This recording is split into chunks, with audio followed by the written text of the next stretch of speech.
Hello students, हम लोग class plus two के अंदर सेकंड चैप्टर के बी पार्ट पे हैं और सेकंड चैप्टर के बी पार्ट में जो टॉपिक हमें डिस्कस करना है वो हम लोगों ने अभी लास्ट टाइम जो फिनिश किया था दैट वाज किरचॉफ्स लॉ। हम लोगों ने किरचॉफ्स लॉ को फिनिश किया था और हम किरचॉफ्स लॉ के न्यूमेरिकल्स को डिस्कस कर रहे हैं। अभी तक हम लोगों ने 4 न्यूमेरिकल्स डिस्कस कर लिए हैं। अब हम यहाँ पर अपने नेक्स्ट न्यूमेरिकल पे आते हैं। Next is our numerical number 5। This is our numerical number 5। इस न्यूमेरिकल नंबर 5 में क्या कहा है, ये न्यूमेरिकल नंबर 5 की स्टेटमेंट सबसे पहले आपको समझनी है। देखिए स्टेटमेंट क्या है इसके अंदर। इसने कहा है ए बैटरी ऑफ 10 वोल्ट। यहां पर आपने एक बैटरी लगा दी और उस बैटरी का EMF that is equal to 10 volt. तो इसने कहा a battery of 10 volt and negligible internal resistance is connected across. आपको क्या कहा है, एक बैटरी ली जिस बैटरी का EMF 10 वोल्ट आपको दे रखा है, उसका रेसिस्टेंस यानी कि बैटरी का इंटरनल रेसिस्टेंस नेग्लिजिबल है और उस बैटरी को हमने कनेक्ट किया है डायगोनली किसके साथ, ये आपके पास एक क्यूबिकल शेप में ऑब्जेक्ट दे रखा है। इसको कहेंगे ये एक क्यूबिकल नेटवर्क है। That cubical network is consisting of resistance each of that cubical network is consisting of resistors। ये जो क्यूबिकल नेटवर्क है ये रेसिस्टर से बना हुआ है और हर एक रेसिस्टर का रेसिस्टेंस जो है दैट इज इक्वल टू 1 ओम। हर एक रेसिस्टर का रेसिस्टेंस 1 ओम के इक्वल है। I repeat the question. हमें कहा गया है कि यहां पर आपको एक 10 वोल्ट की बैटरी दे रखी है।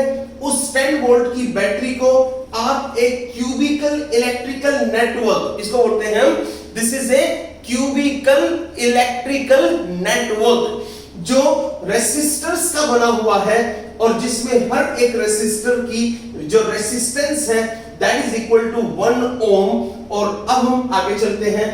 इसने कहा है आपको यहां पर कैलकुलेट करना है equivalent resistance of the network. Network का इक्विवेलेंट रेसिस्टेंस आपको कैलकुलेट करना है। दूसरी बात, and the current flowing each edge of the cube. इस क्यूब के हर एक एज में फ्लो करने वाला करंट भी आपको कैलकुलेट करना है। I repeat again the question. A battery of 10 volt and negligible internal resistance is connected across the diagonally opposite corners of a cubical network consisting of 12 resistors। किस तरह की बनी है, 12 resistors, each of resistance 1 ohm। आगे चलिए। Determine the equivalent resistance of the network and the current along each edge of the circuit। चलिए सबसे पहले हम लोग यहां पर आपको कैलकुलेट क्या करना है, आपको कैलकुलेट करना है equivalent resistance of the network. इस पूरे के पूरे नेटवर्क का इक्विवेलेंट रेसिस्टेंस आपको कैलकुलेट करना है। दूसरी बात, आपको यहां पर करंट कैलकुलेट करना है along each edge of the cube. इस क्यूब के हर एक एज में फ्लो करने वाला करंट हमें कैलकुलेट करना है। चलिए इसका प्रोसेस देखते हैं।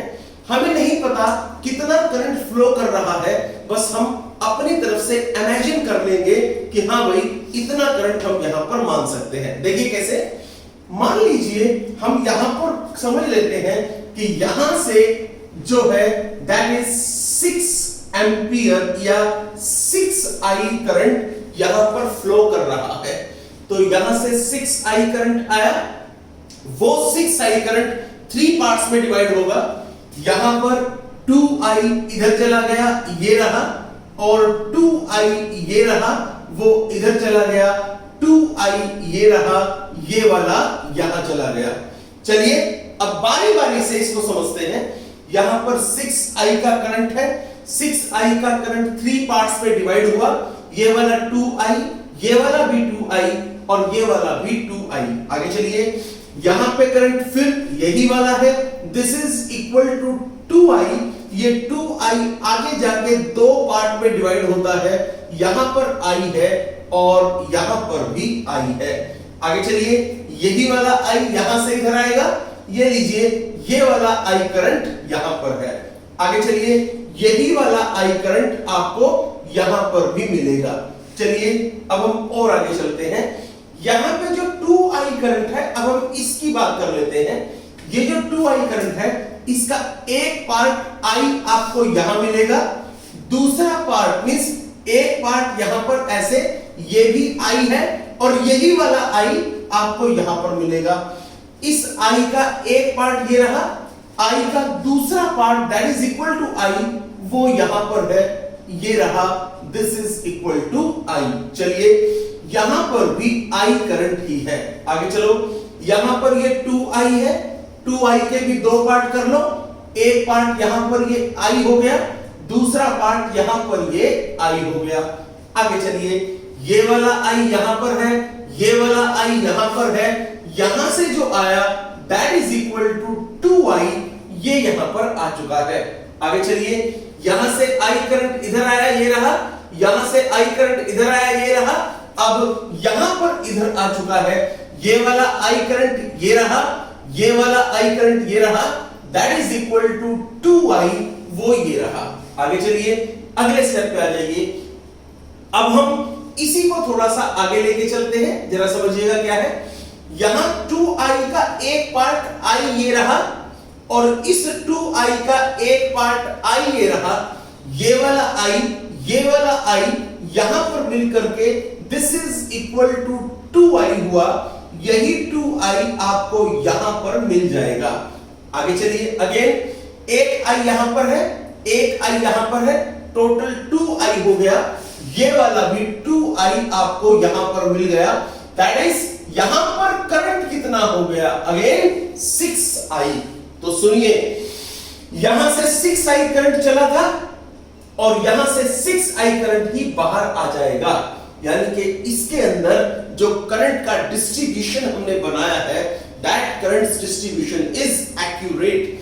जितना करंट वहां से अंदर जाए उतना ही करंट वापस भी आना चाहिए।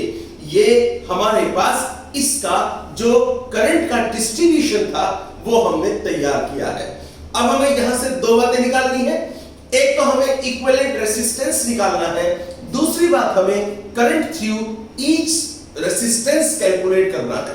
तो चलिए देखते हैं एक रेजिस्टेंस, हर एक रेजिस्टेंस में कितना करंट होगा। सबसे पहली बात, हम यहां पर इक्विवेलेंट रेजिस्टेंस कैलकुलेट करते हैं और वो तरीका क्या है? तरीका यह है बच्चों, आप यहां पर किरचॉफ्स सेकंड लॉ अप्लाई कर दो।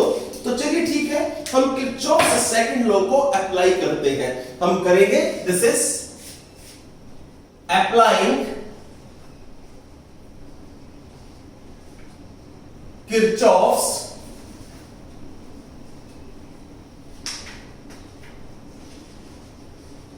Second law to loop. देखिए कौन सा लूप है, सबसे पहले इस लूप को समझिए। ये लूप आपके पास कौन सा है? देखिए, दिस इज ए, ये रहा, आपके पास आया है ए। दूसरी बात, अब ध्यान से सुना, A B, B dash C dash. I repeat, A B C, C dash, ये वाला बेटर रहेगा, ठीक है।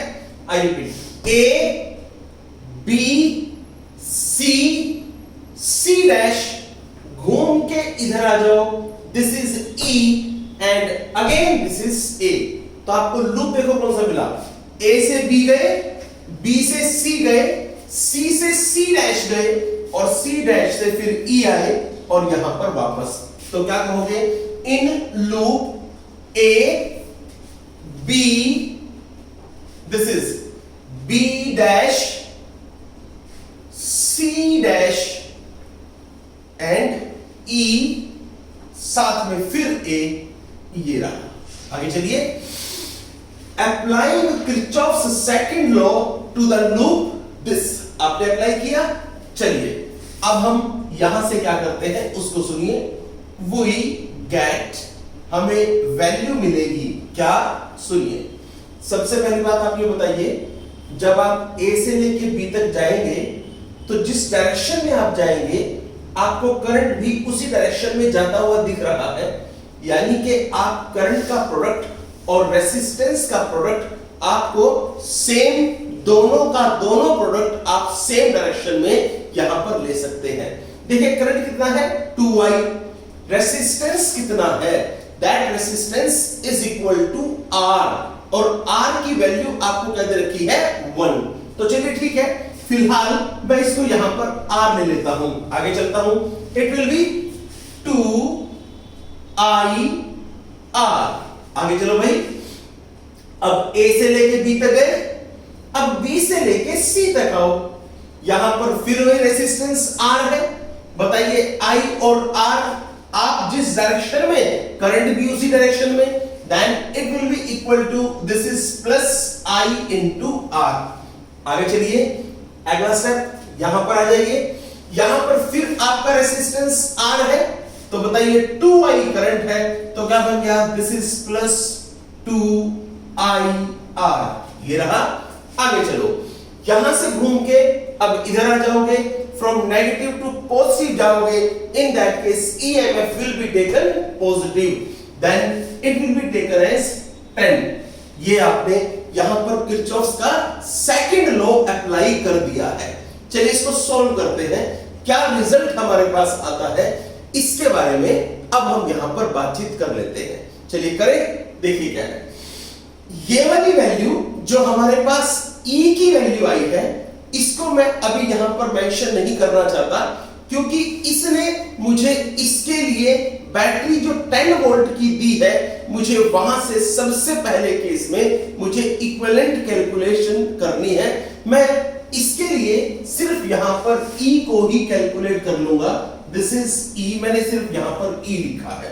चलिए अब हम थोड़ा सा आगे आते हैं, इस क्वेश्चन को कैलकुलेट करने का ये एक अच्छा तरीका है। देखिए क्या करेंगे आप, this is 2IR, this is 2IR, this is IR, तो आप कहेंगे E is equal to 5 into I into R।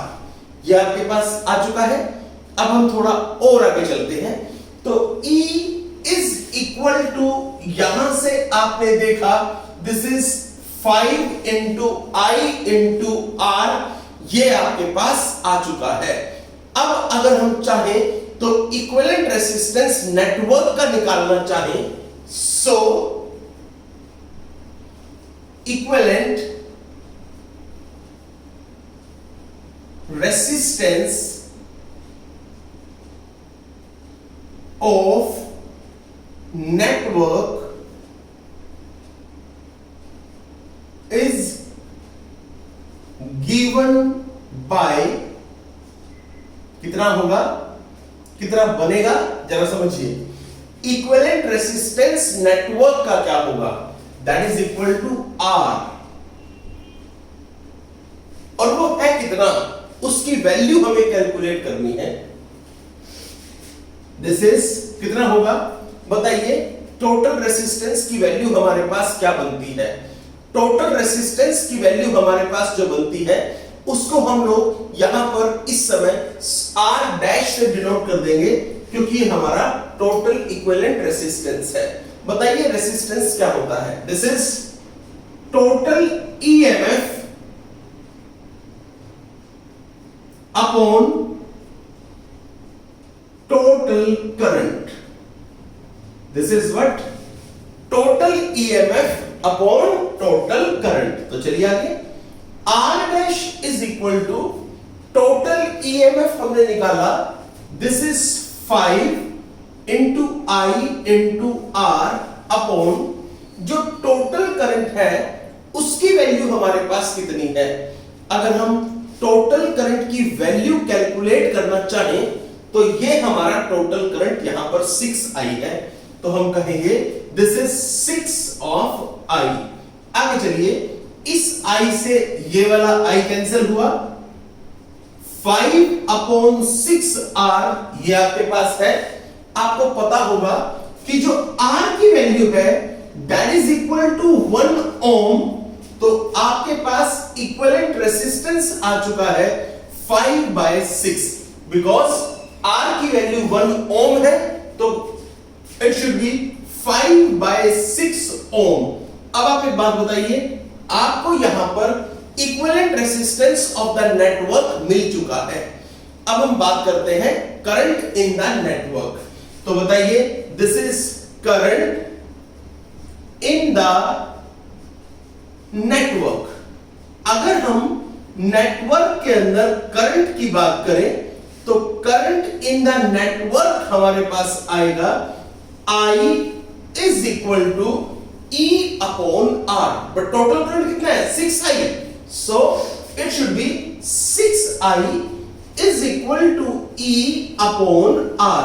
आगे बढ़िए, अगर हम ध्यान से समझें तो आप जानते हैं जो R का मतलब यहां पर होता है वो है टोटल इक्विवेलेंट रेजिस्टेंस, और इक्विवेलेंट रेजिस्टेंस को मैंने R डैश से डिनोट किया है, it should B R dash. आगे चलिए, अगर हम E की बात करें तो E की वैल्यू हमारे पास 10 है, ये रही।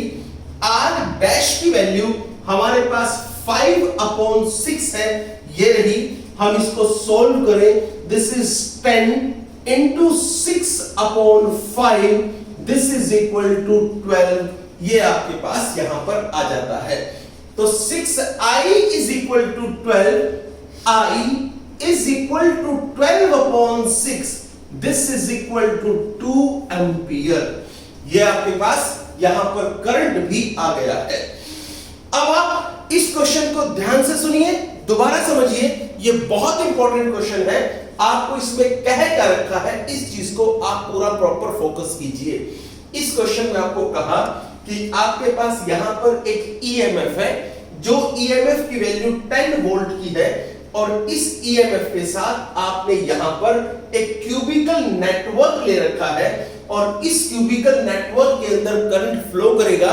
आपको यहां पर यह भी कह रखा है, इस क्यूबिकल नेटवर्क के अंदर जो ये रेसिस्टर लगे हुए हैं, जो 12 रेसिस्टर लगे हैं, हर एक रेसिस्टर का रेसिस्टेंस 1 है, ये भी आपको कह रखा है। अब आपको यहां से इस क्यूबिकल नेटवर्क का इक्विवेलेंट रेसिस्टेंस कैलकुलेट करना है, और इस क्यूबिकल नेटवर्क में फ्लो करने वाले करंट की वैल्यू भी कैलकुलेट करनी है। ऐसे केस में जब आपको करंट नहीं दे रखा तो आप ऐसा करंट लीजिए जिसमें आपको किसी तरह की कोई कंफ्यूजन ना रहे। जैसे हम लोगों ने यहां पर 6i करंट लिया, 6i करंट आगे जाके 3 पार्ट में डिवाइड हुआ, ये 2i, ये 2i, ये 2i। आप कहोगे नहीं सर हम तो यहां पर i लेंगे।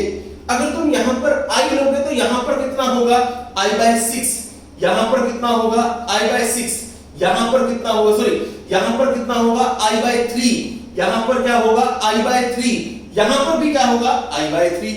आगे चलो, अगर वो i/3 यहां पर गया, जैसे यहां पर 2i आया था, तो वो जो 2i है इधर i हो गया और इधर भी i हो गया।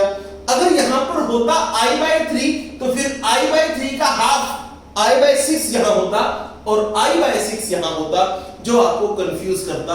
इसलिए मैंने इसको 6i ले लिया है। 6i में 2i इधर, 2i इधर, 2i इधर, कंफर्म है। आगे चलिए, यहां से i इधर हुआ, एक इस 2i का एक पार्ट i इधर बना, एक पार्ट i इधर बना, ये वाला जो 2i का एक पार्ट i इधर आया है, ये रहा। यहां से जो 2i है, एक i इधर चला गया, एक i इधर चला गया, ये वाला i आगे जाके इस i से मिला, टोटल हो गया 2i। आगे चलो, दूसरी बात, इस 2i का एक पार्ट i इधर आ गया, ये रहा यहां पर। अब चलो, इस 2i के दो पार्ट हुए, एक i ये रहा, एक i ये रहा, यहां से एक i इधर आया, इसके साथ मिला, ये 2i हो गया। आगे चलो, एक i यहां से आया, एक i इधर गया, ये भी मिलकर के 2i हो गया। तो यहां से 2i गया था, 2i इधर गया, 2i इधर गया, 2i इधर से आ गया, 2i इधर से आ गया, 2i इधर से आ गया, टोटल फिर 6i बाहर आ चुका है। आगे चलिए, अब यहां पर आपको किरचॉफ्स सेकंड लॉ अप्लाई करना था। कौन सा सर्किट लिया वो देखो, आपने यहां पर क्लोज लूप लिया। कौन सा वाला? आपने यहां पर लिया, सबसे पहले A से लेके कहां गए? B पे, B से कहां गए? B डैश पे, B डैश से कहां गए? दिस इज C पे। या से कह लीजिए, जो सबसे अच्छा तरीका मुझे लगा मैं वही अप्लाई करना चाहता हूं। सबसे पहले A से लेके B पर गए, ठीक है, A से लेके B पर गए, B से लेके C पे गए तो ठीक है, B से लेके कहां गए? C पे, ये रहा, और C से लेके C डैश पे, ये रहा, फिर E पर आ गए और फिर A पर आ गए। यानी कि आपने ये वाला पाथ फॉलो किया है। ये लीजिए, ये वाला पाथ आपने यहां से फॉलो अप किया है, ये वाला पाथ। क्लियर? अब हम आगे बढ़ते हैं। इसके बाद हम लोगों ने किरचॉफ सेकंड लॉ यहां पर अप्लाई किया। E is equal to 5IR आ गया। Equivalent resistance of the network is equal to हमने R डैश मान लिया। R डैश यानी कि इक्विवेलेंट रेजिस्टेंस होता क्या है? That is equal to total EMF upon में total current. R dash is equal to total EMF, ये रहा 5IR अपॉन में टोटल करंट, ये रहा 6I। यहां पर 5R अपॉन में 6 आपने ये लिखा। R की जगह क्वेश्चन में दे रखा है 1 ओम है, तो आपने यहां पर 1 लिखा R की जगह। 5/6 ओम हमारा रिजल्ट आ चुका है। करंट इन द नेटवर्क क्या है? अगर करंट इन द नेटवर्क की बात करें तो यहां पर 6I टोटल करंट है, और आप जानते हैं करंट का फॉर्मूला क्या होता है? I is equal to E upon R। E का मतलब EMF, R का मतलब इक्विवेलेंट रेजिस्टेंस। चलिए ठीक है, E हमने 10 लिखा, R हमने 5/6 लिखा, R डैश क्या लिखा? 5/6। आगे चलिए, ये वाला 6 घूम के इधर आ गया, दिस इज 12 आ गया, तो I इज इक्वल टू, ये आपके पास देखो 6I इज इक्वल टू 12 हुआ, I is equal to 12 upon 6 हुआ, this is equal to 2 of A, यानी कि 2 एम्पियर। ये आपके पास क्वेश्चन नंबर 5 बनता है। क्वेश्चन नंबर 6 आपको नहीं करना। अब चलते हैं हम क्वेश्चन नंबर 7 पे। क्वेश्चन नंबर 7 को करने से पहले आप क्वेश्चन नंबर 7 की स्टेटमेंट पढ़ लें, और क्वेश्चन नंबर 7 में हमें क्या क्या करना है इस चीज को आप यहां पर देख सकते हैं। सबसे पहली बात, अगर हम देखें क्वेश्चन नंबर 7 के अंदर हम लोगों को एक हल्का सा डायग्राम दे रखा है, आपको उसी डायग्राम के हिसाब से काम करना है। सबसे पहले देखिए, आपको यहां पर क्या दे रखा है? This is question number 7। I repeat, question number 6 आप लोगों को नहीं करना है। चलिए यहां से आगे बढ़ते हैं। सबसे पहली बात, क्वेश्चन नंबर अगर 7 समझाऊं आपको, तो उसके लिए सबसे पहले एक डायग्राम तैयार करता हूं। ये रहा, यहां से इधर। अब थोड़ा सा आगे, यहां पर आपको नेगेटिव दे रखा है, ये रहा, यहां पर पॉजिटिव दे रखा है, ये रहा। आगे चलिए, इसके साथ यहां से इधर आइए, इस पोर्शन पे आइए, यहां पर पॉजिटिव, यहां पर नेगेटिव, ये रहा, इधर आ जाइए, आगे बढ़िए। अब हम यहां से इस पोर्शन के साथ एक रेसिस्टेंस ले लेंगे, उसको इधर हमने मिला दिया है। आगे चलिए, सबसे पहली बात, this is P, this is Q, this is R and this is S। तो ये क्या है? P Q R S। आगे चलिए भाई, अब हम और देखें, यहां पर भी हम लोगों ने डायग्राम के अंदर एक रेसिस्टेंस लगा रखा है। ये जो सेल है इसका EMF 4 वोल्ट है, ये जो सेल है इसका EMF 5 वोल्ट है। यहां पर इस रेसिस्टर का रेसिस्टेंस आपको 60 ओम दे रखा है, इस रेसिस्टर का रेसिस्टेंस आपको 20 ओम दे रखा है, और इसका 200 ओम दे रखा है। ये 200 ओम है, ये आपका 20 ओम है। अब जरा क्वेश्चन को समझिए, क्वेश्चन में क्या कहा है? इसने कहा applying Kirchhoff's rule to the loop. कौन से लूप पर आ जाइए, इसने सीधा ही बोला है आपको कौन से लूप पे अप्लाई करना है।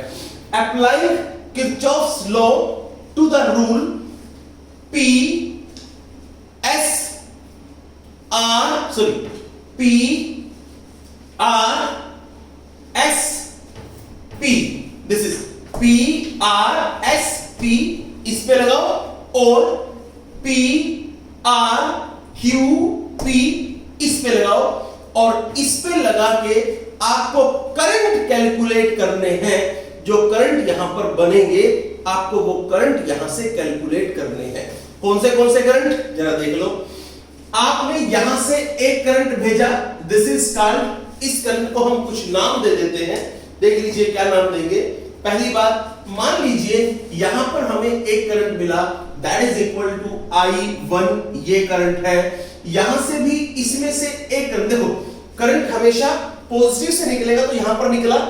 दूसरा करंट इसमें से निकला, this is I1 and this is I2, तो दो करंट निकल चुके हैं।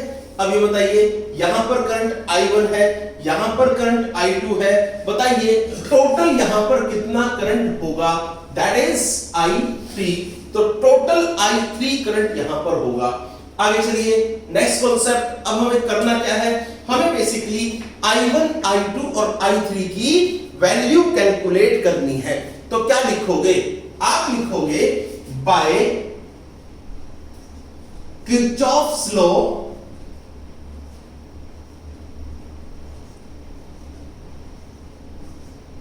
बाय किरचॉफ्स लॉ, क्या कह सकते हैं किरचॉफ्स लॉ से, I1 plus I2 is equal to I3। Yes, very good. ये वाला I1 है, ये वाला I2 है, ये दोनों आ रहे हैं, तो दोनों का आने वाले दोनों का सम जाने वाले करंट के बराबर होगा।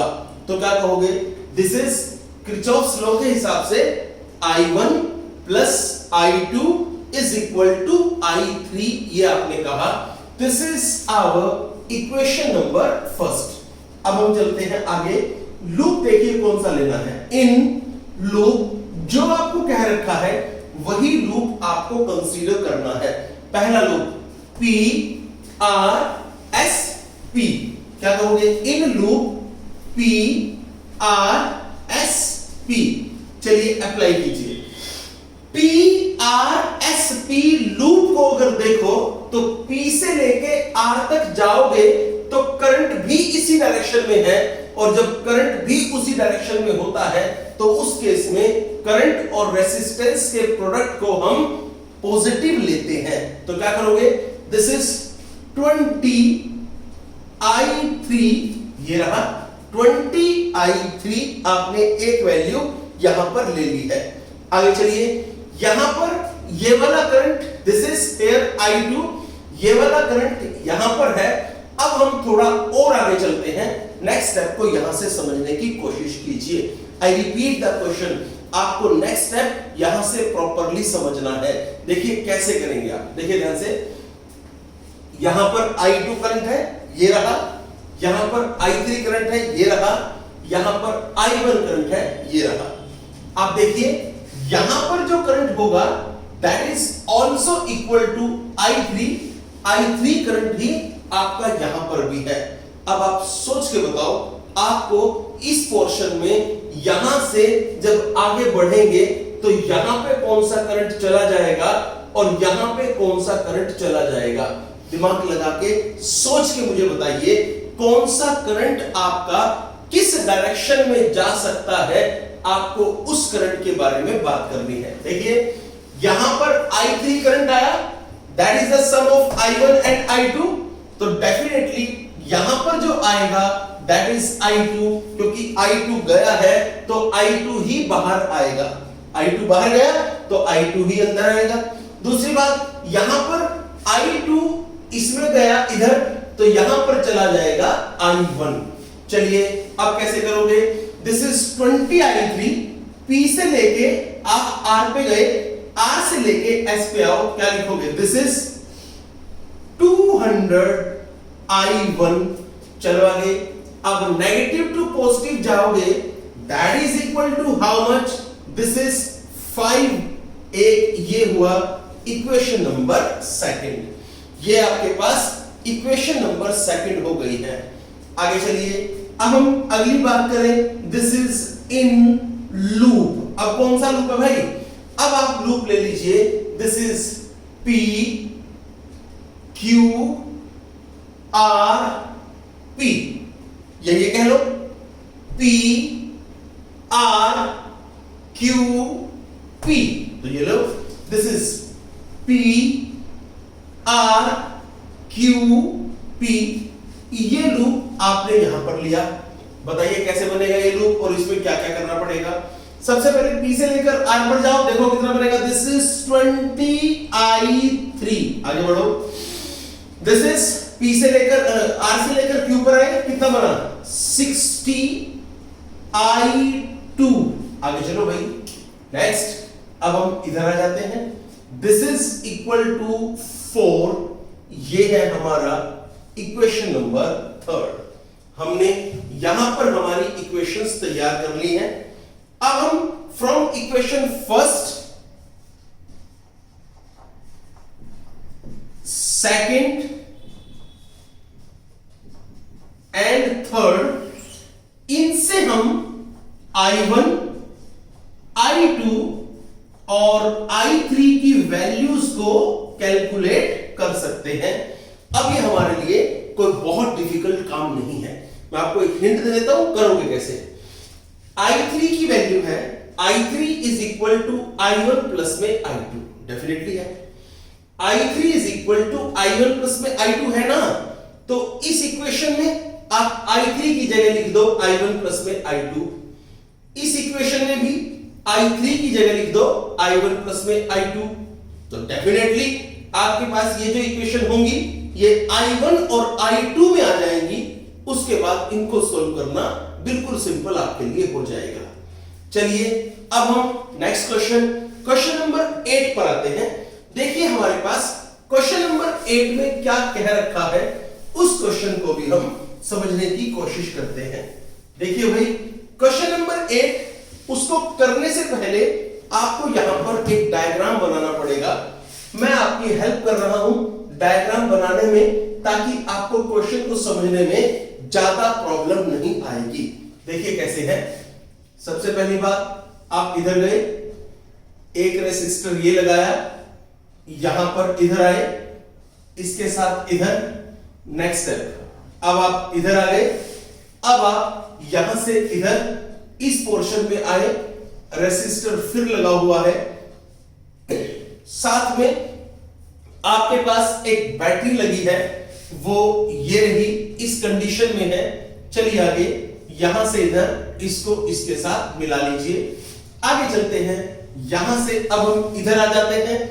इस केस में फिर यहां पर एक बैटरी लगी हुई है, ये रही यहां पर, इसके साथ फिर एक रेसिस्टेंस लगा हुआ है और इसको आप इधर ले आइए। तो चलिए ठीक है, आपके पास ये कंडीशंस यहां पर है। साथ में यहां पर इस पॉइंट को हमने H नाम दिया है, ये हमारे क्वेश्चन के अंदर ही इसको गिवन नेम है। चलिए सबसे पहली बात, ये वाला रेसिस्टेंस हमारा 30 ओम का है, दूसरा ये वाला रेसिस्टेंस भी हमारा 30 ओम का है। आगे चलिए नेक्स्ट, आई थिंक ये वाला रेसिस्टेंस जो है दैट इज अब हमारे पास 20 ओम है, और ये जो दूसरे वाला रेसिस्टेंस आपके पास दे रखा है, this is also equal to 20 ohm, ये रेसिस्टेंस भी 20 ओम ही है। अब हम बात करते हैं सेल की, कौन सा सेल का ईएमएफ कितना है उसके बारे में हम बात करते हैं। ये जो सेल है इसका ईएमएफ 20 वोल्ट है, ये जो सेल है इसका भी ईएमएफ आपको 20 वोल्ट ही दे रखा है। चलिए अब हम और भी आगे चलते हैं, नेक्स्ट कॉन्सेप्ट हमारे पास क्या बनता है उसको हम अब समझने की कोशिश करते हैं। आप ध्यान से सुनिए बच्चे, आप किस तरीके से इसको पढ़ सकते हैं। देखिए सबसे पहली बात, आप इसको नाम दो। ये वाला पॉइंट हमारा ए पॉइंट है, ये रहा, इसके आगे वाला पॉइंट एक ले लो, ऊपर वाला पॉइंट एक ले लो। कैसे लोगे उसको समझो। दिस इज, ये हमारे पास जो पॉइंट है उसको समझो। ए ये रहा, बी ये रहा, सी ये रहा, डी ये वाला है। This is E, this is F, this is G, ये हमने यहां पर ले लिए हैं और ये हो गया H। चलिए आगे चलते हैं। नेक्स्ट स्टेप क्या है उसको हम ध्यान से समझने की कोशिश करते हैं। अब देखिए करंट हमें बनाना है, करंट को किस तरीके से बनाएंगे उसके बारे में हम यहां पर अब और डिटेल में डिस्कस करना शुरू करते हैं। कैसे करेंगे उसको देखिए बच्चे। सबसे पहली बात, आप ये जानते हैं कि पॉजिटिव से करंट निकलता है, तो जब पॉजिटिव से करंट निकलता है तो यहां से आपने करंट निकाल दिया, that current is I2।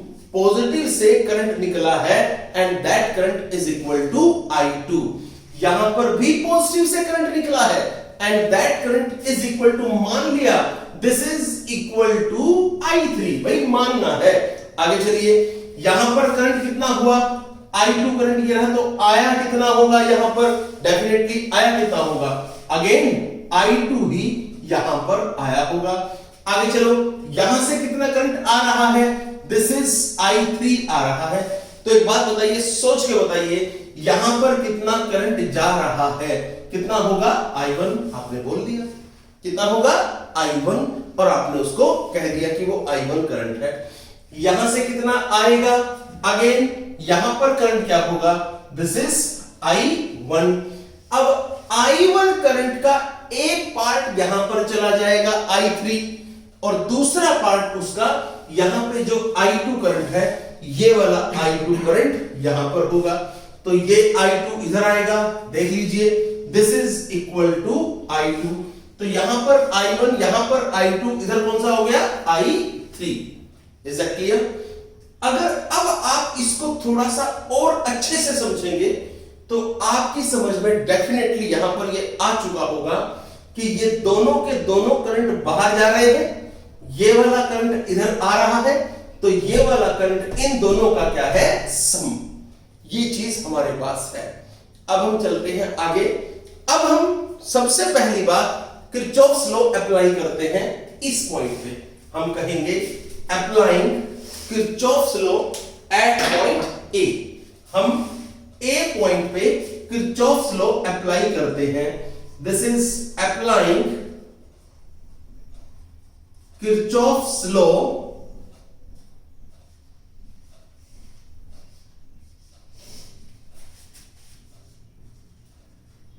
Eight point A. हम किरचॉफ्स लॉ ए पॉइंट पर अप्लाई करेंगे। वहां से देखा I1 plus I2 is equal to I3। ये हमने एक इक्वेशन यहां पर बना ली है। अब हम और आगे लूप लेते हैं। किरचॉफ्स लॉ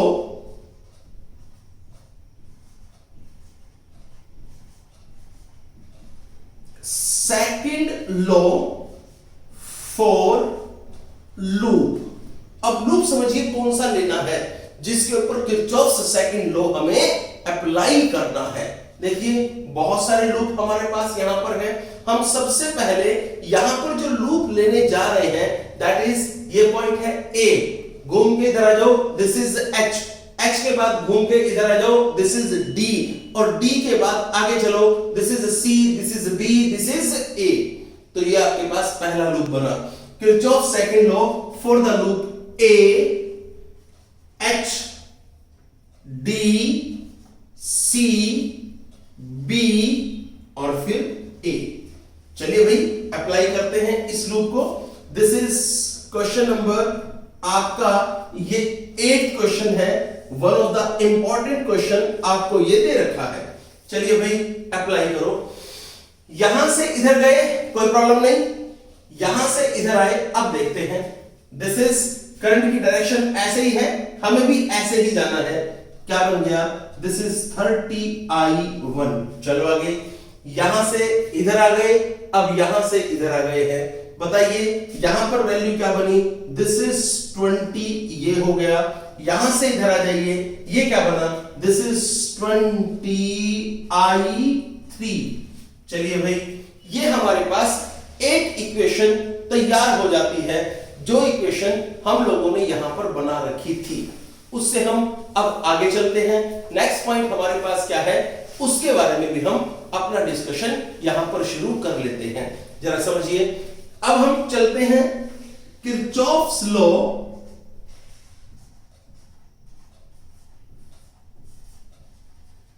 फॉर लूप, कौन सा लूप है भाई? A B E F G ए, ये वाला लूप सबसे बढ़िया रहेगा। दोबारा बोल रहा हूं, A B C D E F G A. अब आप चाहो तो लूप ये भी ले लो, प्रॉब्लम अभी भी कोई नहीं है। वो डिपेंड करता है आपको कौन सी रिक्वायरमेंट है। ऐसे केसेस में कोई रिजल्ट पे फर्क नहीं पड़ता।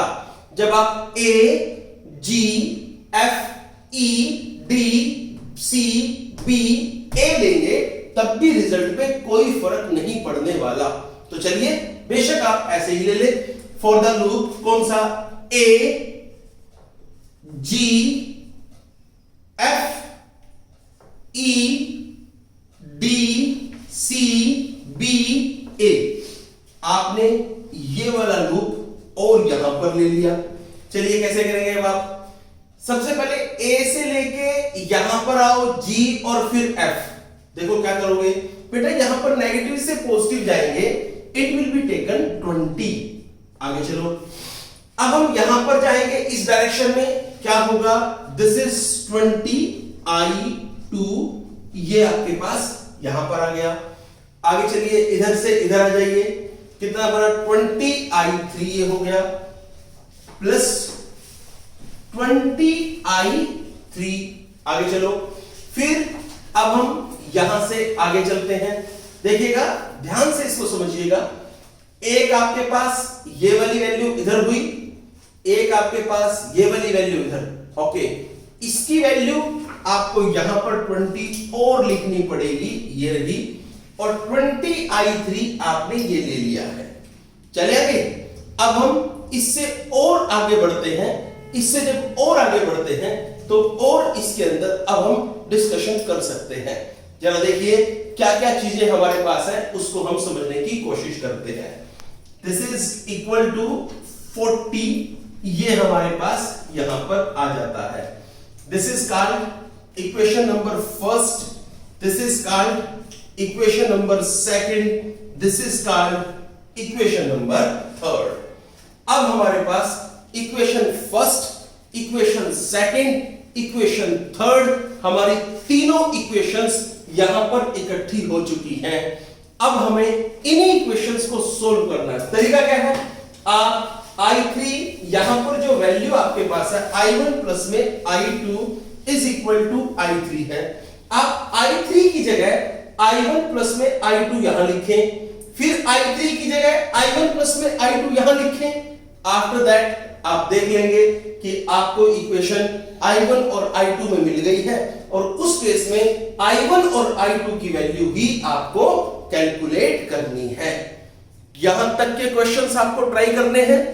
जो आपको प्रॉब्लम हो वो प्रॉब्लम आप मुझे देंगे। इसके बाद मैं कल आपको एक लेक्चर में और किरचॉफ्स लॉ के न्यूमेरिकल कराऊंगा।